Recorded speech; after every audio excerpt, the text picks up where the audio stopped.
Boa noite a todos os irmãos, os companheiros aqui presentes.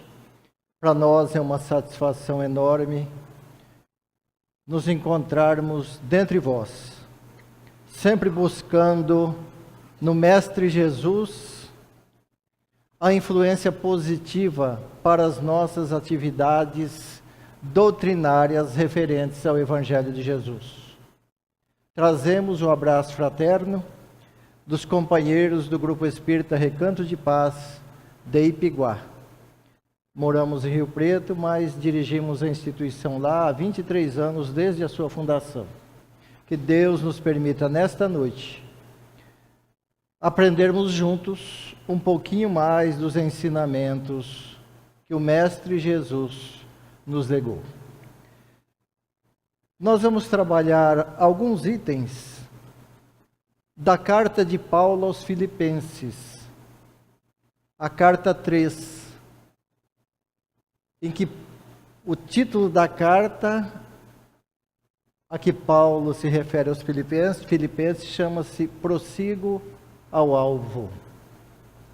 Interessante que, quando se trata das cartas de Paulo, devido aos simbolismos, as criaturas têm uma certa dificuldade para o entendimento daquilo que o Paulo deseja nos transmitir. Mas nós fomos buscar alguns esclarecimentos com alguns espíritos mais adiantados, encarnados, e outros muito mais adiantados ainda, desencarnados, como Emmanuel, André Luiz, Irmão X, e conseguimos trazer alguma coisa relativa aos ensinamentos de Paulo, ou aquilo que o Paulo deseja traduzir a nós, em alguns itens apenas que nós poderemos trabalhar nessa noite devido ao tempo, que é escasso. Mas na carta aos Filipenses, carta 3, versículo 1, diz assim Paulo: Resta, irmãos meus, que vos regozijeis no Senhor. Não me aborreço de escrever-vos as mesmas coisas, e a segurança para vós. Tudo aquilo que Paulo escreve, até as vírgulas, tem um significado que nós devemos prestar muito atenção. Então ele nos chama a atenção para o aspecto de resta, meus irmãos, que vos regozijeis. Regozijar significa alegria, júbilo, estado dadivoso, satisfação íntima, vibração da alma, alento da alma.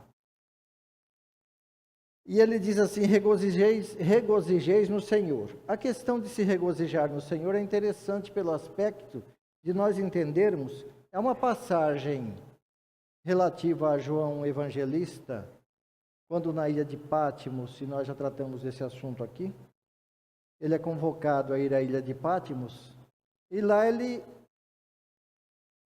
desdobra-se, né? Em espírito, deixando o corpo aqui, vai ao encontro de Jesus em regiões mais elevadas. E ali ele recebe as informações que ele nos traz do Apocalipse. Como eu disse para vocês, Apocalipse significa revelação em grego.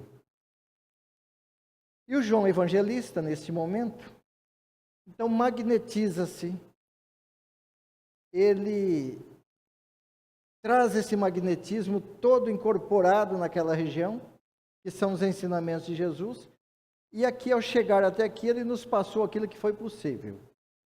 E lá, há uma referência, ali no Apocalipse, em que diz que João, para ir até Jesus, encontrava-se no dia do Senhor. Então ele trata aqui o Paulo para a gente se alegrar no Senhor também. Nós sabemos que Senhor se refere à nossa consciência. Estágio ou estado de consciência. E o Emmanuel diz que estar no dia do Senhor significa a todos nós, quando nós estamos num dia muito equilibrados, muito bem ajustados, com as percepções de uma faixa de vibração mais elevada, e nós conseguimos nos manter dentro desse padrão de elevação, durante as 24 horas do dia ou por alguns dias. Aí o Emmanuel diz que o dia que nós conseguimos isso, nós nos encontramos no dia do Senhor. Nós vamos entendendo que naturalmente isso é muito difícil para cada um de nós. Um padrão de vibração para nós, que significa estarmos no dia do Senhor, é um tanto quanto complexo, porque nós às vezes elevamos o padrão de vibração numa prece e às vezes baixamos pelos problemas naturais e preocupações que a vida nos oferece no dia a dia. Mas esse é um caminho de evolução que nós temos que trilhar e que um dia nós vamos ter que conseguir trabalhar dentro dessas circunstâncias, mesmo com as decorrências dos problemas que nos surgem no dia a dia. Dia do Senhor, nós precisamos ir nos preparando para isso.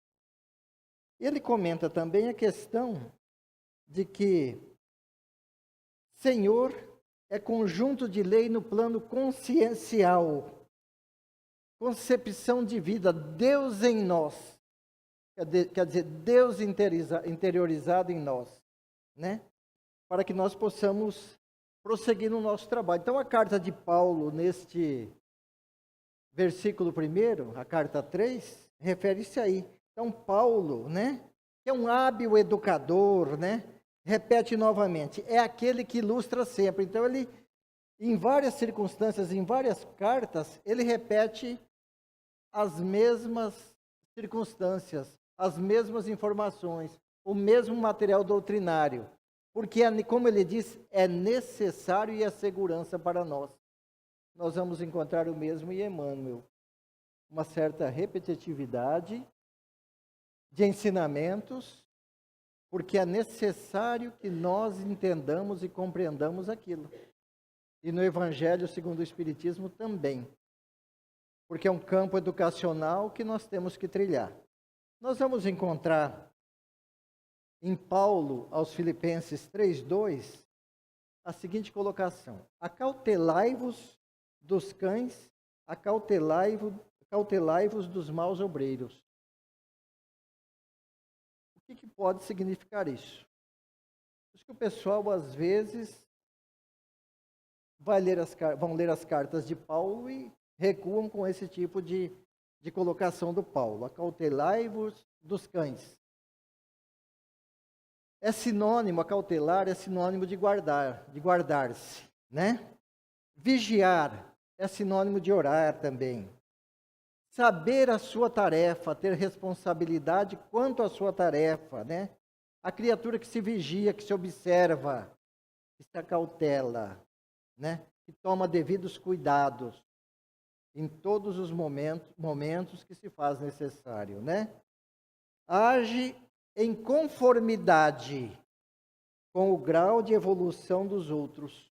Olha bem, age em conformidade com o grau de evolução dos outros. Às vezes nós vamos tratar de um assunto doutrinário com determinada criatura, ou mesmo na tribuna espírita, e desenvolvemos um trabalho que ninguém consegue entender, compreender. Então Paulo orienta que não é assim que nós devemos trabalhar. Age em conformidade com o grau de evolução das criaturas, ao nível das criaturas, que é o nosso nível aqui, né? Ele se refere aos cães, né? E nós vamos encontrar em Emmanuel a referência do significado de cães. Cães significa ignorante, a criatura ignorante. Limitado de despertamento, quer dizer, a criatura que ainda não conseguiu despertar. Ele não trabalhou ali atrás a questão da consciência? Senhor não é consciência, então o Senhor está registrado, os registros de Deus estão em nossa consciência. Então, nós vamos encontrar essa colocação aqui, limitado de despertamento. Porque a questão, gente, é o despertamento de Deus em nosso interior. É o despertamento da luz crística do Cristo em nosso interior, porque o Cristo também está em nosso interior, está dentro de cada um. Nós já trabalhamos também esse assunto aqui na questão do Cordeiro de Jesus, ou do Cordeiro de Deus, aliás. Não é isso? Então, ignorante, limitado de despertamento, aquela criatura que ainda não conseguiu se despertar para Deus, né? No aspecto consciencial, né? Simples de entendimento, significado de cães. Crianças espirituais, aquele espírito ainda infantilizado na compreensão das coisas, que ainda é bastante, refuta todos os ensinamentos de nível superior. Não age em conformidade com uma maturidade espiritual mais adequada, mais ajustada. Isso é o significado de cães. Maus obreiros, que ele se refere aqui também. Acautelai-vos também dos maus obreiros. Maus obreiros, em Emmanuel, são simbolismos dos porcos. Fariseus, são as criaturas que tumultuam. Isso nós conhecemos muito. As criaturas que tumultuam. Em todo lugar que estão criando complicações e problemas, né? O Emmanuel ainda fala de não dar coisas santas aos cães e nem pérolas aos porcos. O que é dar pérolas aos porcos? Por acaso os porcos entendem alguma coisa de pérola? A mesma situação se refere a nós. Quando nós vamos passar determinados ensinamentos para determinadas criaturas que não querem nem ouvir algo mais elevado a nível de espírito, a nível de superioridade espiritual, não se interessa. Isso é dar pérolas aos porcos. E a gente às vezes insiste, estamos dando pérolas aos porcos. Nós temos que ir trabalhando de conformidade com o nível da criatura, conforme ele colocou ali atrás. Dando exemplos, mostrando alguma coisa para que a criatura vá se ajustando dentro desse campo de atividade, de ação, até que ela chegue um dia a entender a nossa proposta. Porque quando tentamos passar informações que ainda não se ajustam ao seu campo consciencial, ela não vai entender e não quer saber mesmo daquilo. Isso é dar pérolas aos porcos. Tentar passar algo que a criatura não quer ouvir, não está preparada para entender, não se interessa em entender. Diferente de quando a criatura procura, busca e quer compreender os ensinamentos mais elevados com o dirigente da casa espírita ou de outras religiões que seja. Dar pérolas aos porcos, né? Nós vamos encontrar nessa carta de Paulo aos Filipenses também, no 3:8, versículo 8, que não dá para a gente trabalhar todos os versículos, viu, gente? O tempo não nos permite isso. Então a gente vai trabalhar algumas coisas aqui dentro disso. Diz assim Paulo, escreve aos Filipenses: sim, deveras considero tudo como perda, por causa da sublimidade do conhecimento de Cristo Jesus, meu Senhor, por amor da qual perdi todas as coisas e as considero como refúgio para ganhar o Cristo. Então, perder e ganhar, operação pela lei, é troca, é por sistema de troca. Lei é justiça, é troca. Vamos falar um pouco dessa lei? Lei de justiça, no caso.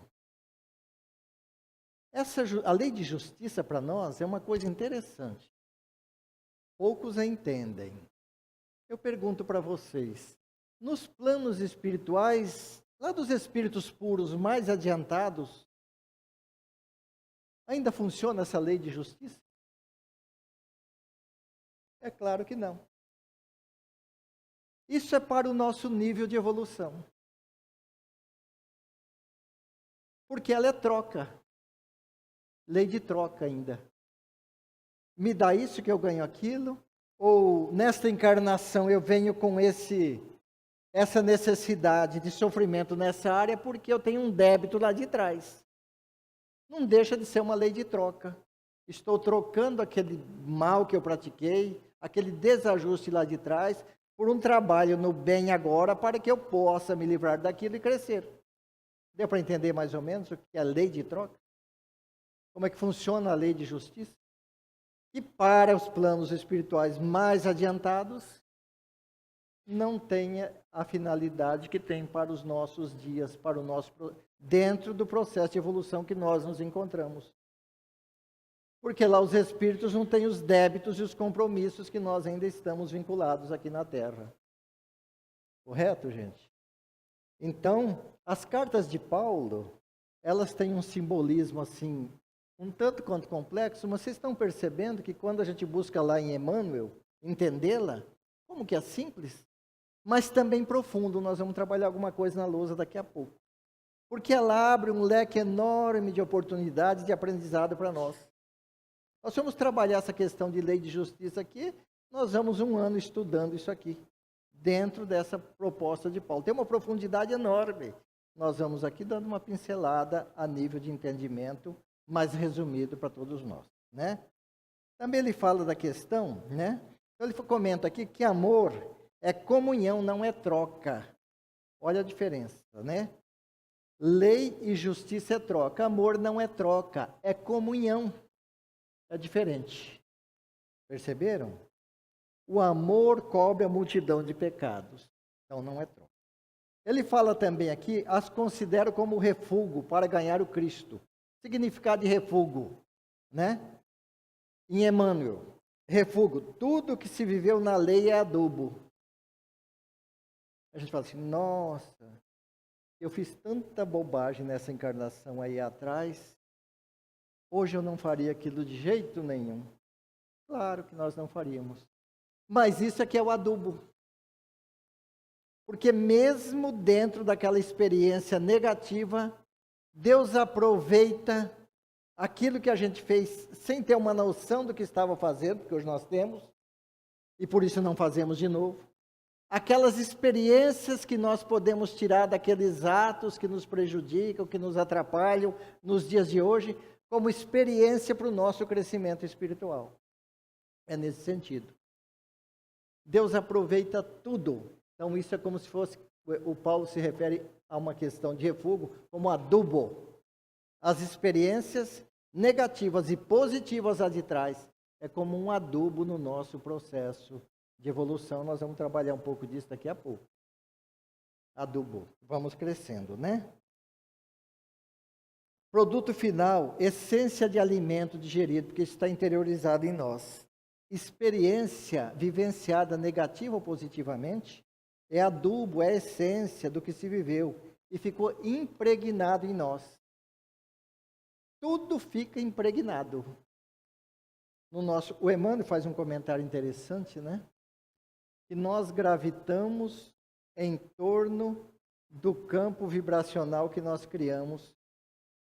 Encarnação, desencarnação, encarnação, desencarnação. Nós ficamos gravitando em torno desse campo vibracional.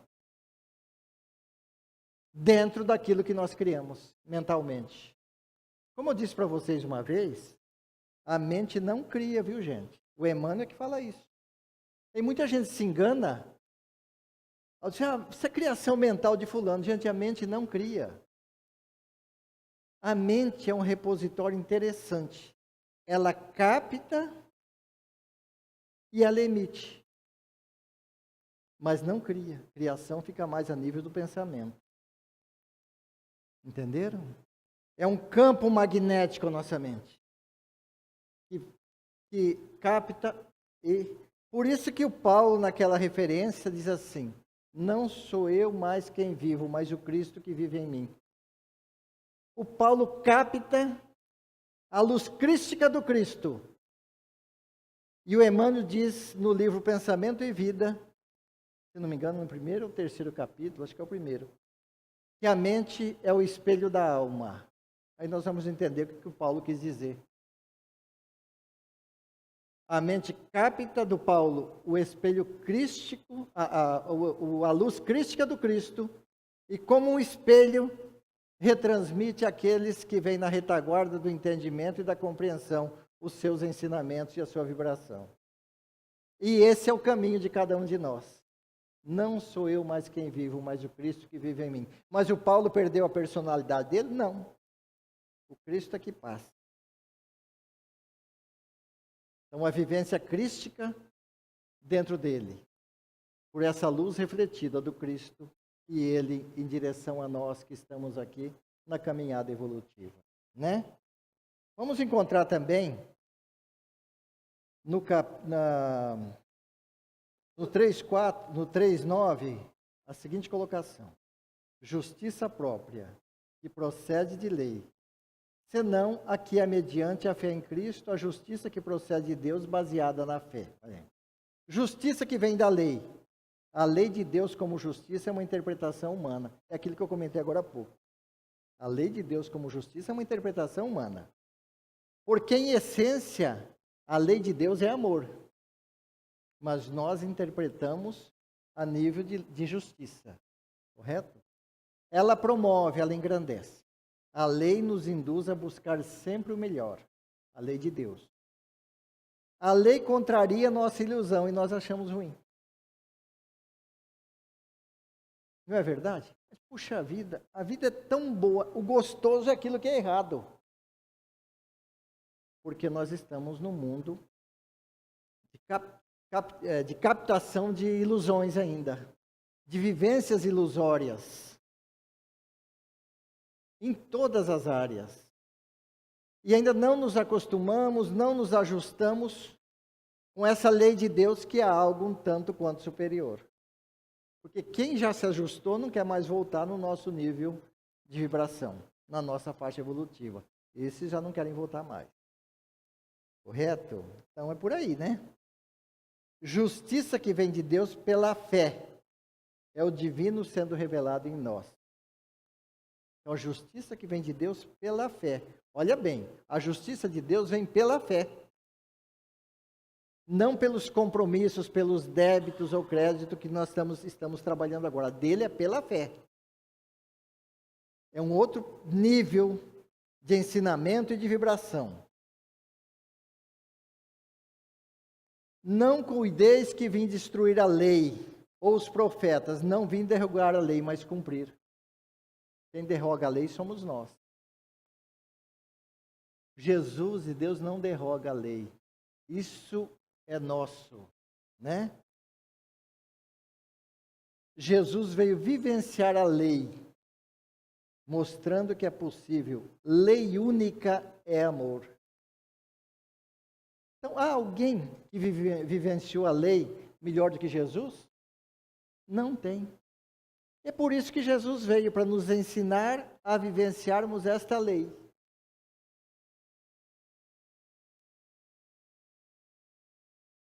A lei em evolução é assim. Primeiro, justiça, que é a nossa faixa de vibração. Olha como é que as cartas de Paulo é interessante. Nós estamos nessa lei de justiça. Depois, o amor é a culminância e a caridade. Perceberam? Nós ainda estamos dentro de um processo de lei de justiça, tentando desenvolver o amor. Quando nós desenvolvermos o amor, essa lei de justiça fica para trás. E aí nós vamos nessa caminhada ao campo da caridade. No campo da caridade, é umas coisas interessantes, né? Quando a gente vai lá no capítulo 15 do Evangelho segundo o Espiritismo, quando o apóstolo Paulo faz aquela colocação interessante, né? Se eu falasse a língua dos anjos, se eu desse tudo que eu tenho aos pobres, se eu desse alimento todos os dias para sanar a fome de todo mundo, se eu fizesse isso, aquilo, e não tiver caridade, nada sou. Vocês prestaram atenção na colocação de Paulo? O que seria caridade?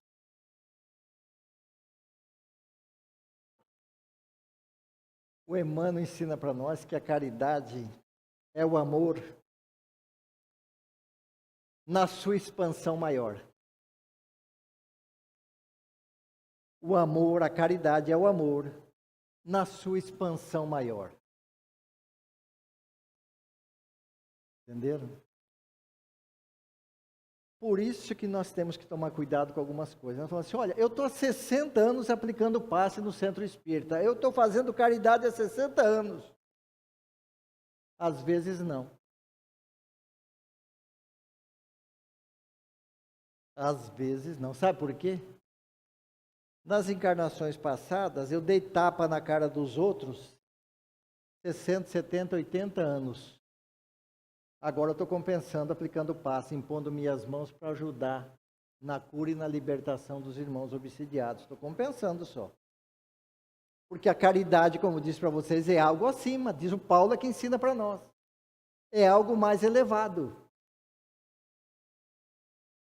Nesse mesmo capítulo 15, acho que esse é o 15 ou 14, o Paulo dá um ensinamento interessante sobre a caridade. Ele diz assim, que a caridade é amar a Deus sobre todas as coisas. Nós já sabemos amar a Deus sobre todas as coisas?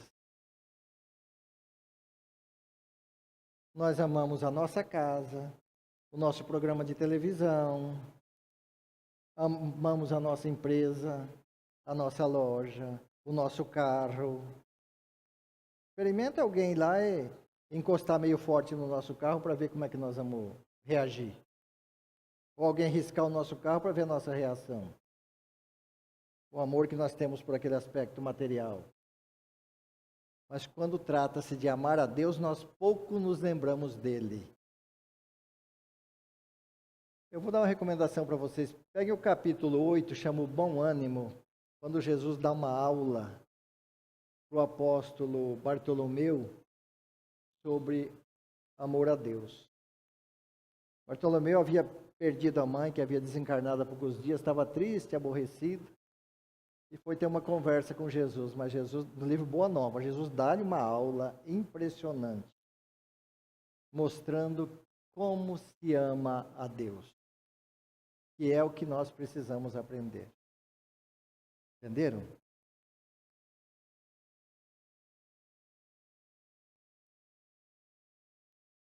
Olha, justiça, voltando à questão da justiça, para ficar bem claro, o pessoal também tem uma certa dificuldade, nós temos, para entender bem justiça. Justiça, conotação de cerceamento. Olha, mãe que corrige cortando a ilusão do filho. O filho acha ruim, não acha? Menininho. Não. Agora tem muitos pais aqui que não estão cortando coisa nenhuma, não, estão deixando a coisa andar. Aí é um problema. Os pais vão responder depois, né? O amor, o que é o amor? Entendimento que a vida é muito maior, muito acima do que nós estamos entendendo no momento, né? Caridade, universalização do amor aplicado, que é o que nós comentamos agora há pouco. Para conhecer, 3:10, desculpe, para conhecer e o poder da sua ressurreição, diz Paulo, e a comunhão dos seus sofrimentos, conformando-me com ele na sua morte. Ele se refere à morte, né? Ressurreição, morte do homem velho, materialismo. Deixa eu ir para a luz aqui agora um pouco. Vamos ver aqui um pouco dessa questão do homem velho. Então nós vamos pegar aqui. Isso aqui nós vamos encontrar em Emmanuel também, viu, gente? Vamos trabalhar o seguinte. Aqui está o consciente nosso. Melhor, vou pegar aqui.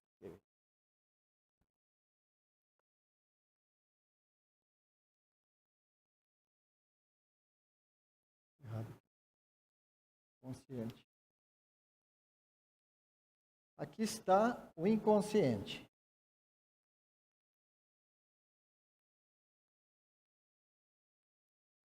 E aqui o superconsciente.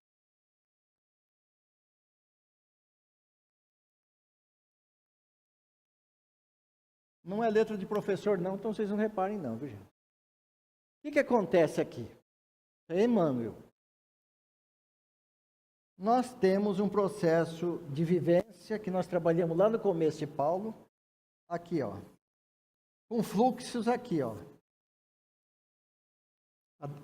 adentrando esse campo do consciente, que é o inconsciente. Mas temos um fluxo também que vem de cima, do superconsciente. Então, o que o Emmanuel explica para nós? Do inconsciente aqui, adentrando aqui o campo do consciente, nós trazemos todas as mazelas nossas, experiências vivenciadas nesse caminho nosso aqui. Então, aqui está o nosso passado. No consciente está o presente. segundo André Luiz. E aqui, o presente e o futuro. Mas vamos botar aqui o futuro. O que acontece? Então, nós recebemos, para dentro desse consciente nosso hoje, nós estamos vivenciando isso aqui hoje. Todo esse inconsciente aqui. Mas também vem lá de cima as influências crísticas dos espíritos superiores, as vibrações do Cristo, adentrando esse campo para que nós cresçamos. Então aqui, nessa parte aqui, está o homem velho, gente. O homem velho. O Emmanuel ensina para nós que nós não podemos desaparecer com isso aqui. Nós não podemos desaparecer com esse inconsciente aqui. Mas temos que desativá-lo. Olha que interessante. Temos que desativá-lo. Mas não podemos desaparecer com ele, porque esse aí é o adubo, é o esterco que eu falei lá atrás. Eu estou mostrando para vocês que as cartas de Paulo tem coisas interessantíssimas quando a gente vai fazer um trabalho de pesquisa mais amplo dentro dela. Estão percebendo? Isso aqui é apenas um exemplo do 3.10 só. Nada além disso. Então, estou olhando lá o tempo meu lá. Então, o homem velho está aqui. Nós não podemos desaparecer com ele, mas temos que desativá-lo. Porque senão não nasce o homem novo. Senão não nasce o homem novo. Porque o homem novo é resultante das experiências desse homem velho com o que vem das influências dos ensinamentos superiores. Aí surge o filho, aí é que nasce o filho. Matando o homem velho, a morte do homem velho. O que é a morte do homem velho? A morte aqui que Paulo se refere. Morre dentro de mim hoje, diz Paulo, ou morre dentro de mim agora, todas as influências negativas que eu carrego. As influências negativas é a morte do homem velho. Quando a gente domina determinada circunstância, isso não me perturba mais. Matei um pouco do homem velho. Que está ligado com outras circunstâncias, como a cruz e a espada, ao que o Cristo se refere. Eu não vou entrar nesse campo hoje, porque é outro assunto. Mas eu pego aqui, por exemplo, vou fazer isso aqui para vocês.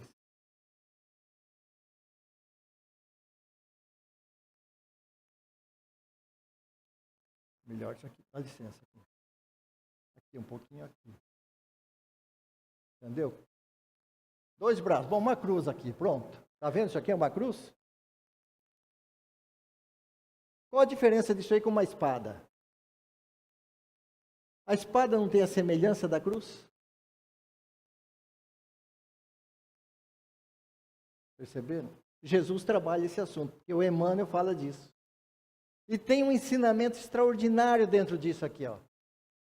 Da questão da cruz e da espada. Porque eu sou o caminho, a verdade e a vida. Entenderam? Por que verdade, por exemplo, está no meio? Caminho está antes, vida depois. Tudo isso Emmanuel trabalha com ensinamentos extraordinários. Não dá tempo hoje da gente trabalhar isso. Estou apenas dando como é que a gente precisa pesquisar com mais profundidade dentro dos ensinamentos que o Cristo nos oferece. Que são muito amplos. Então a gente vai abrindo uma carta dessa aqui, que eu estou mostrando para vocês, alguns versículos apenas. Um monte de material. Estou trabalhando aqui 3 ou 4 só, porque o nosso tempo é curtíssimo, já está se encerrando. E o material é extenso que a gente pode tirar e abordar dentro disso. Impressionante. Então, voltando aqui. Este homem velho, a influência dele, do adubo que nós trabalhamos, com o que vem de cima, vai formar o filho do homem, o homem novo. É por isso que Jesus diz que o filho mata o pai, que a nora se insurge contra a mãe. Quem que é a mãe? A mãe, no caso, é a influência negativa de tudo aquilo que a gente carrega dentro da gente. A nora se insurge contra a sogra. Quem que é a sogra? A influência negativa. Talvez seja por isso que a sogra tem algo aí meio negativado, né? Mas é isso. É simbolismo que nós precisamos aprender, entender e compreender. Senão a gente não vai entender bem o Evangelho. Trabalhar esses aspectos com bastante clareza. A nora que se insurge contra a sogra. A nora já é a filha renovada, que matou alguns aspectos da negatividade que ela carregava dentro dele, que é a sogra, simbolismo da sogra. E por aí adiante. Então, cada passagem do Evangelho tem uma amplitude de ensinamentos extraordinários, maravilhosos, que nós precisamos e devemos abrir com pesquisas. Hoje o Google ajuda demais. Só irmos lá e trabalharmos, né? Mas, gente, o nosso tempo já está cumprido, não dá para a gente continuar conversando. Já se encerrou. Mas deixamos aí alguma coisinha da carta de Paulo aos Filipenses, para a gente entender que esses ensinamentos não são tão complexos, tão difíceis, né? E aqui, para encerrar, ele diz assim: morte é quando se vive fora do caminho. Entregar-se à morte moral é processo de ódio, de mágoa. Olha para onde a gente podia partir aqui. Morte é quando se vive fora do caminho. Se nós formos trabalhar, por exemplo, a cura do cego de Betsaida. Ele estava à beira do caminho. Lembram-se? E trouxeram-lhe um cego, porque ele já estava à beira do caminho. Ele poderia estar no campo longe. Estar à beira do caminho é já estar próximo, porque Jesus não é o caminho? Ele já estava próximo do caminho. Por isso que ele disse: Senhor, Senhor, o que tu queres? O que tu desejas? Queres algum dinheiro? Não, quero que me cures. A luz do Cristo já estava começando a iluminá-lo. Perceberam? Querendo adentrar o caminho, porque o Cristo é o caminho. Por isso que ele foi curado e passou a seguir Jesus. Não curou-se e foi embora, abandonando o mestre. Estão entendendo? A cura do cego de Jericó e por aí outros. Então, tudo isso tem um simbolismo, um significado extraordinário para a gente trabalhando e aprendendo, né? Para encerrar, então, toda vez que estamos irados, nervosos, irritados, nós estamos mortos para a vida. É o homem velho que está prevalecendo aqui, ó. Que tem que ser o quê? Desativado, não é isso? Não desaparecer com ele, mas desativado. Porque as experiências, a essência do adubo disso é necessário para nós. Mas desativa o homem velho. É o que Paulo coloca aqui, né? O Emmanuel explica aqui, né? Quando se opera pela fé, a criatura não se incomoda com as coisas ou problemas da vida. Aí já é operar pela fé, já é operar numa faixa vibratória mais elevada, que a gente talvez consiga se ligar a um padrão crístico do Cristo. Aí muda o quadro. Não é mais a lei de troca, mas a fé que Deus nos ensina, né? A fé é o firme fundamento das coisas que se esperam. Olha bem, a fé é um fundamento firme das coisas que se esperam. É a prova das coisas que não se vê, mas que se tem confiabilidade, se tem certeza e que se conhece no interior, pelo aspecto consciencial que é Deus dentro de cada um de nós. Muito obrigado pela paciência de vocês e muita paz.